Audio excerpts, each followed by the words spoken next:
Munster. Okay, let's turn Munster into a 6. And by doing that, what they did, they adjusted their style. Cooper Cronk ran the whole field. And Munster and Billy Slater almost played interchangeable, 6 and 1. Now, I see a little bit, I see with sides doing that quite a bit. If you look at let's start with the Melbourne Storm. Jerome Hughes and Munster. They're very, that spine is very run centric. It's run first, pass second. Where you go to the Broncos, right, and you got Reynolds and Mam. That's really well balanced. Reynolds is, very good tactically. Pass first, run second. Where Mam is run first.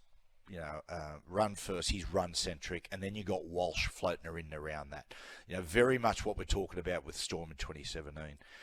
You go through the rest of the spines, and it's very similar to that. I like Nico Hines and Braden Trindle. Trindle's made a big difference to that side because Trindle will organise. He's pass first, run second, where Nico's the opposite.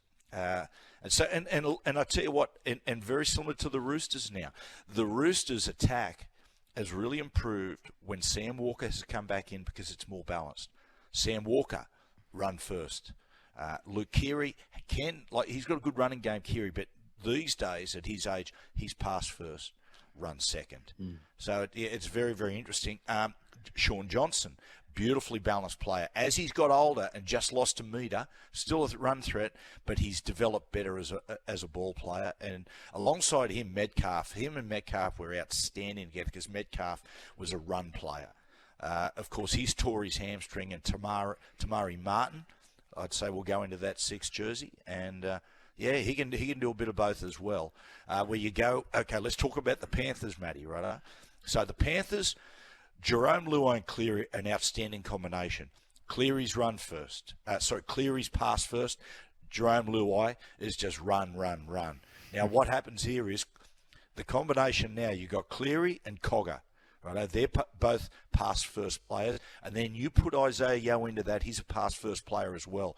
So, Ivan Cleary's just got to be careful with their spine that suddenly they're not pushing the ball sideways all the time. And the guy who'll correct that quite often is Edwards, Dylan Edwards, and Newcastle Knights. It just shows you, right, Matty, the importance of Kalyn Ponga.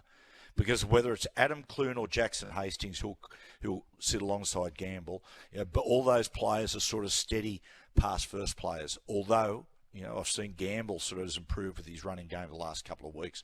But then you've got Ponga, who's that run-first player, and he's the one that gives them the penetration.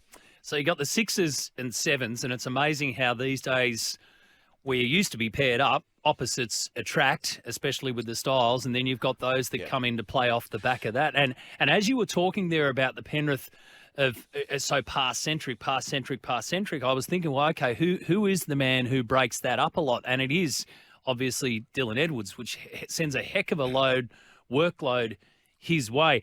If you look at the 6s and 7s in particular, and you've touched on most of them there, is there one that is remaining, one combination that's remaining that you have a question mark over? I mean, we haven't got to Matt Frawley and Jamal Fogarty for the Raiders. Like you say, we don't know what's going to happen at 7 with the Knights. Does Jackson Hastings come back? We'll find out tonight. And Adam Clune's there, so that's almost like for like. So what about the Raiders? Matty, and that's what I was about to get to the Raiders and say to you on this. This is interesting for Ricky because Jamal Fogarty and Matt Frawley are sort of similar players. Fogarty's got he's got a pretty good running game, but very similar. If I was Ricky, I'd be tempted to put Jack White in the 6, right? Because to beat Newcastle, they got to come up with something. And Whiten just gives that little bit more punch in the middle field than Frawley. Well, a fair bit, a lot more punch, to be honest. So how do you contain Kalyn Ponga in the kind of form that he is, or is it minimising the damage?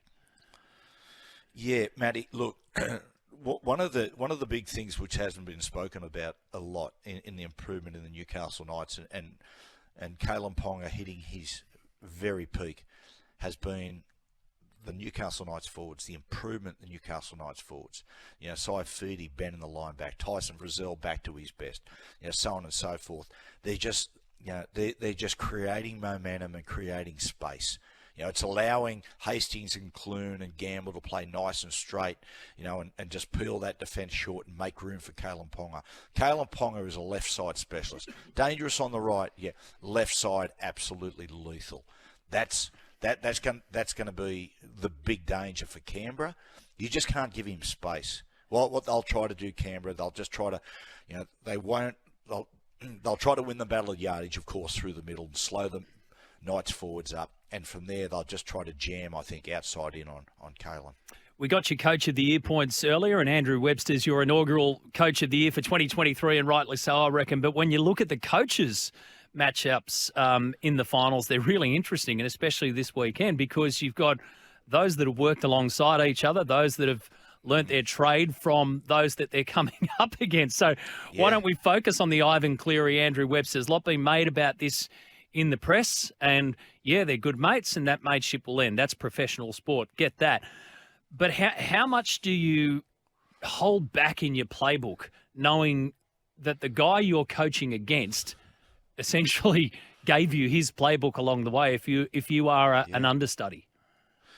Matty, you know what? Like, if you look at, sometimes it gets a little overstated, but in some cases, like if I'm the Warriors, I'm really encouraged by the fact that Andrew Webster has worked with Ivan Cleary, and he knows those Panthers players inside out. Now, how big an advantage will that be? Well, let's have a look at Ricky Stewart, right? When Ricky Stewart, he and Craig Bellamy were great mates, played together, but also, Craig Bellamy, when Ricky Stewart was Australian coach, Craig Bellamy was his assistant. So he knows how Bellamy worked. And if you look at the Raiders have an outstanding record against the Melbourne Storm, particularly in those big games, those finals games. So this is the thing. I'm just really curious to see what Andrew Webster comes up with. Right, what he knows about this Panthers side and some of the players, and how he will defend Nathan and Isaiah Yeo.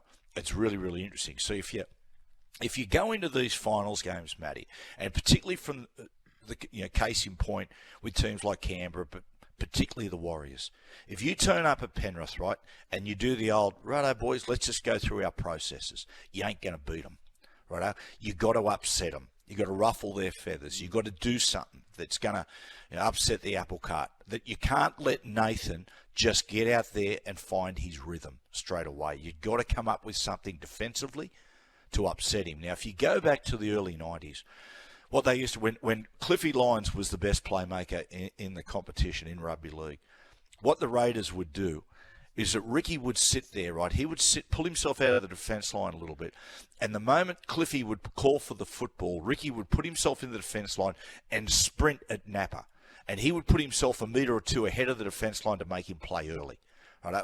If I was Andrew Webster, I would be tempted to do something similar with Nathan. Maybe whack him just a little bit late. You've got to put him on the ground. Similar one, right? Let's go back to the Cronulla side. When Cronulla won the competition that year, and they were beating the Melbourne Storm regularly, right? Wade Graham would fly at Cooper Cronk from the inside, right? And he'd blindside him, hit him, or jam him in the ribs. And I did the podcast with Cooper yesterday, and you'll see it on Fox Sports tonight. Cooper said it rattled him. Cooper said it took away his time. He said he always felt like when he called the ball on that side, he said he could almost feel Wado coming at him on the inside a million miles an hour. And what it did, he said to Cooper said, it just didn't let me settle into a game plan. It made me go away mid-game and go, I'm going to have to adjust here. Right? And for people like Cooper and people like Nathan Cleary, they're very similar players. They're very organised in their own mind. Don't let them get into a rhythm. Don't let them start to find that rhythm early and just go about their work. Got to upset them. Is the key ruffle some feathers. Is the key to that, though, making sure that you do it for 80 minutes, or you're effective enough to make sure that Cooper, for instance, is off his game for the 80 minutes? Because who was it? Manly tried it against the Panthers a few weeks back, where they just threw caution to the wind and went, bugger it, we'll try a different game plan. And it kind of lasted for a little bit, but you had the feeling that they were going to come over the top of them and finish that way. So when you come in with that mindset, which is a ripping mindset to upset them and unsettle them, then the challenge is to to make sure that sticks for the entire 80 minutes, which is probably the hardest part of the job, isn't it? Yep, it is, Matty. It is, and that's what finals. That's why That's why teams like Penrith are so difficult to beat. Is you just got to stay at it. You've got to stick at it, and you've got to keep going. And it's tiring, right? For the person who's armed with doing that, it's going to take a lot of focus, a lot of fitness, a lot of concentration. And the other thing about it too is if you're going to get to Nathan, you're going to do that. Well, guess what? You've got to be able to contain Fisher, Harris, and Leota. Yeah. Right? You've got to be able to slow them up. You've got to deny them metres. That's going to give you the time to get to Cleary and Yeo. Just a quick one from Helen on the text line. I thought you might like to see the positive way the Bulldogs spent their Mad Monday. She sent a link to what's gone on there, which we haven't touched on, was well and truly spoken about this morning. Helen says, I'm a Saints supporter, but as a rugby league supporter, this is a great effort from a team that had a disappointing season. Cheers to the two. Matt's bringing us great entertainment once again. Yeah, great shout out to the NRL Bulldogs, Reverend Bill Cruz Foundation. So that's how they spent their Monday at the Loaves and Fishes free restaurant yesterday, and well done to them. No matter which way you look at it, whether you want to look at the spin or what, that's what they did, and they should be congratulated for Matty, you look, as much as passionate as we are, look, it is only a game. It's absolutely well done to the Bulldogs. It was a really nice touch. Yeah, well done. Thank you for that, Helen. We need to take a break. We'll come back and we'll pick our way through week one of the finals, Matty's tips. Let's take a look at week one of the finals, Matty. We'll go through game by game, get your tips as well, see how you think they're going to play out. We focused on the 6s and 7s. We've had a look at the coaching matchups, but the simple facts are that the winner of this first game, Brisbane v Storm, Friday night, Suncorp at 7:50, goes straight through to the prelim. The loser will play the winner of the Sharks and Roosters. So the Broncos set to welcome back all their players. The rest didn't work on the scoreboard last week, but it worked for Kevy. And the Storm set to welcome back all their players as well. So how do you see this one panning out? Matty, look, the Broncos have been the Storm's bunnies for about 15 years. They haven't, the Storm haven't been, they've beaten the Broncos every time up Suncorp since 2009. 14 times in a row, they've beaten, the last 14 times, the Broncos have been beaten by the Storm. However, okay, this is a different Broncos side. I just reckon their time has come. I'm tipping the Broncos to win this one on the back of their middle forwards, Carrigan and Haas. Like Melbourne were renowned for winning the battle of the middle, but this is where the Broncos have the advantage. The Broncos, the Storm will try to get to Reece Walsh, but I look at Walsh as what he did through the Origin period. He'll withstand that. The real crucial one is Adam Reynolds. You'd hope that calf is okay. They're going to test him right out, but yeah, I like the Broncos in this one, Matt. Yeah, it's an interesting one, isn't it? They haven't, as you say, haven't beaten them up there since 2009. They haven't beaten them at any venue. The Bronx beating the Storm this year since 2017. But the kicker to all of that is that this is a very different Brisbane team to the history that we're looking at. And you can say the same about the Warriors. No doubt about it. Incredibly different team to any team that's gone before them over the last, since they last played finals in 2018. But they've got the Panthers, and you get the feel that the Panthers, mate, are just putting the foot down at the right time. Winner of this one to prelim, loser plays the winner of the Knights and Raiders. Matty, look, I would love to see the Warriors win this one. Look, you got to go. My tip is Panthers to win, right? Okay, but I'm giving the Warriors a serious chance here. Look, and myself and Cronk were talking about this yesterday, Cooper. Is that if the Warriors were to pull off an upset here, this is what we will say. We will say in hindsight, do you know what? Going into the finals, the Panthers weren't in that greater form. Manly, they didn't play that great against Manly. The Titans were in with a chance of 15 to go, and then they rolled a Cowboy side that was terrible. Right? That's what we'll say. But, so that's... I do give the Warriors a real chance, but as I said before, Matty, they've got to get out there. They've got to do something different. They've got to upset Nathan. They cannot let him settle into a rhythm. But, of course, if I'm tipping a team and I'm going to have my hard-earned on someone, it'll be Penrith. If Penrith do win this weekend, then go through to the grand final and go all the way again, is it a reflection, do you think, on the way that they've managed this team of superstars and the way that they've managed when to hit the go button and when not to? Yes, it is, Matty. The big thing with Penrith, Matty, is that you've got a crop of these outstanding, brilliant players that have come through simultaneously, right?